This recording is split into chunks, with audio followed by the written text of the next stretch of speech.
खुलुमबाय आं दिनै JSP Advice 365 चेनेलनि जै मोनसे गोदान कन्टेन्ट लानानै फैदों। बे कन्टेन्टआव आं स्पेसियेलि बाक्सा जिल्लानि सालबारि साब डिभिजननि बेन्दोङाव थानाय रुपुइ हालामाव हावसरा सेरिकालचार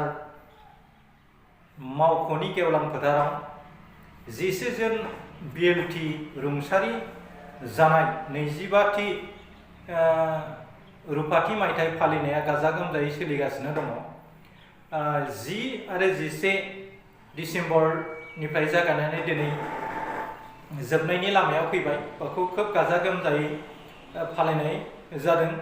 बावहाय सापागुरि समष्टिनि बारग' MLA थानेश्वर बर', भबानिपुर विधानसभानि तामिलनाडु भबानिपुर समष्टिनि बारग' MLA मिलन बर' आरो सेन्ट्रेल इउथ BPFनि गाहाय नेहाथारि बिथां रिन्जय बर', सेन्ट्रेल BPFनि अर्गेनाइजिं सेक्रेटारि फारियै महन बसुमतारी, टिकनरजित बसुमतारी,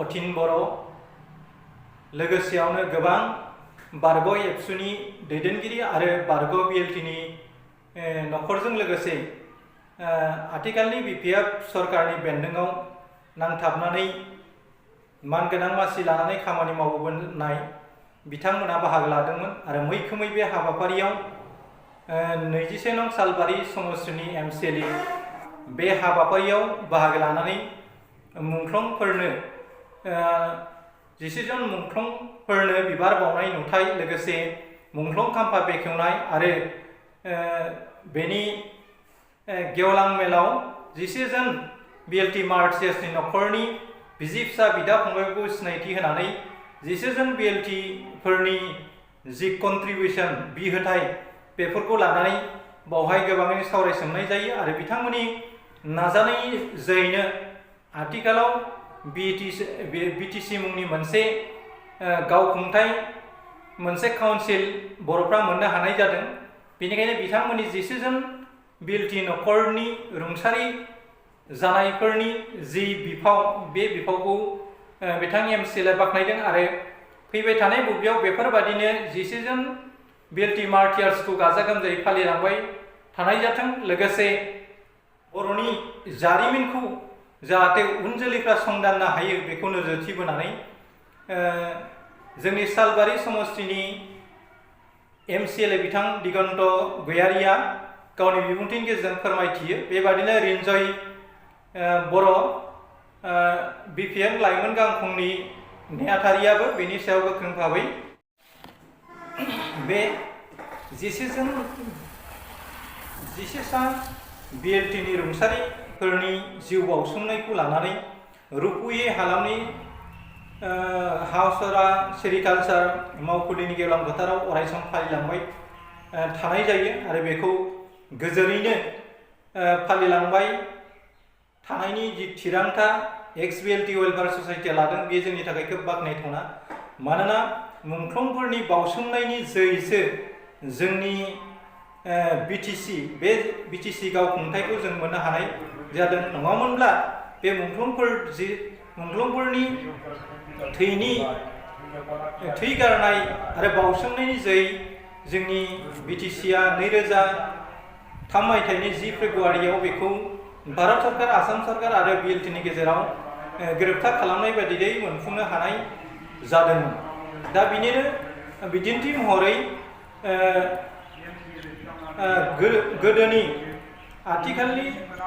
गोदोनि बरपेटा जिल्लानि गावसायि बाक्सा जिल्लानि समाव जालांनाय BLTनि रुंसारिफोरखौ गोसोखांनानै बेखौ अरायसम फालिलांबाय थानाय जायो आरो बेबादिनो अरायसम फालिलांबाय थागोन।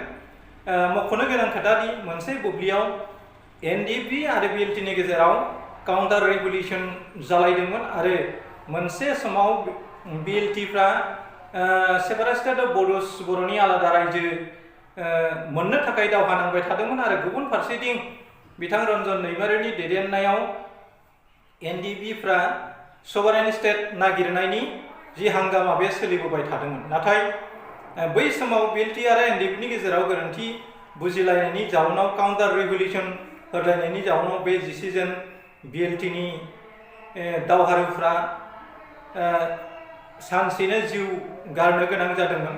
बेयो जोंनि थाखाय खोब गोसोखांथावना आरो खोब दुखुनांथावना जाथाय। मानोना जोंनि बिदा फंबायनि गेजेराव बेफोरबादि काउन्टार रिभलिउसन जालायनानै बै समाव गावनि बेसेन गोसा जिउफोरखौ जों खहा खालामना लादोंमोन, जायनि जाउनाव गोबां बर'साफ्रा गाव गावनि मानसिजोंबो सिथार जादोंमोन आरो पुलिस मिलिटारिजोंबो नायजोर बुथार जानाय जाथाया जोंनि मेगनाव अराय रिफिखांफैबाय थायो। मानोना बिटिसिखौ 5,000सो मानसि मुंख्लं जानायनि उनावसो बिटिसिखौ मोननो हानाय जादों। बेफोरखौ नोजोर बोनानै लाइमोन बिपिएफ गांखंनि गाहाय नेहाथारि बिथां रिन्जय बर'आ दुखु मोननाय फोरमायो आरो आथिखालाव बिटिसि गभर्नमेन्टआ मावना लानाय हाबाफारिफोरखौ बिथाङा बे 25थि 11 जन बिएलटि फालिथाय फोरबोआव फोरमायथिनानै होयो।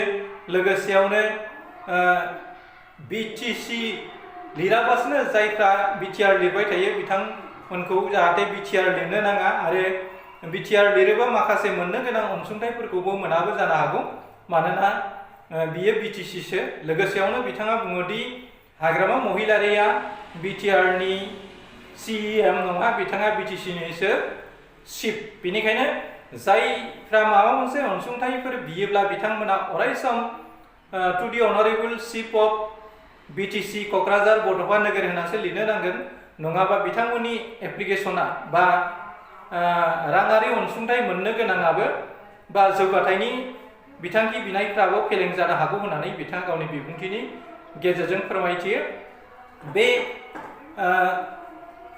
सा 21 जन बिएलटि नि रुफालि फोरबो फालिथायाव भलिबलनिफ्राय लानानै गोबां गेलेनाय, मोसानाय, मुसुरनाय बायदि बायदि हाबाफारिखौ जादोंमोन आरो बे हाबाफारिया खोब मेहेरगोनां भाबै दिनैनि हरसिम बे सोलिगोन आरो बियो मोजां रोखोमैनो आथिखालाव खुंफुंजालांबाय। बेवहाय लैहोर लैहोर सुबुंनि दैबाना, थामहिनबा गोबां सुबुंफ्रा बेवहाय नुजाथिनानै मुंख्लंफोरनो बिबार बावदोंमोन आरो मुंख्लंफोरखौ बिबार बावनायजों लोगोसे जालांनाय जोंनि बर'नि जारिमिनफोरखौ गोसोखांनानै दुखु मोननाय फोरमायदोंमोन आरो नखरारिफ्रा गाव गावनि आंगोफोरखौ हरखाबै बै बुब्लियाव खोमाना लानायनि दुखु गोनां सावगारिफ्रा बे मुंख्लंनो बिबार बावनाय समनि बुब्लियाव बेरखांदोंमोन आरो गोबां रेडिअ' आर्टिस्ट, स्टेज सिंगारफ्रा बावहाय नुजाथिनानै मेहेरगोनां भाबै मेथाइ खननानै रायजो राजानि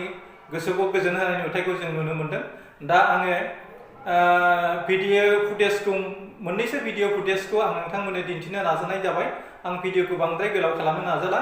मिजिंथियो जायफ्रा गोदान बिथांमोना आंनि फेसबुक पेजखौ फल' खालामना ला, लोगोसेयावनो आंनि इउटुब चेनेलखौबो साबस्क्राइब खालामना ला, जाहाथे आंनि गोदान लेटेस्ट भिडिअफ्रा नोंथांनिसिम सहैनो हायो। एसेनोसै, गोजोन्थों, खुलुमबाय। जै बर' हारिनि, जै बर' हारि।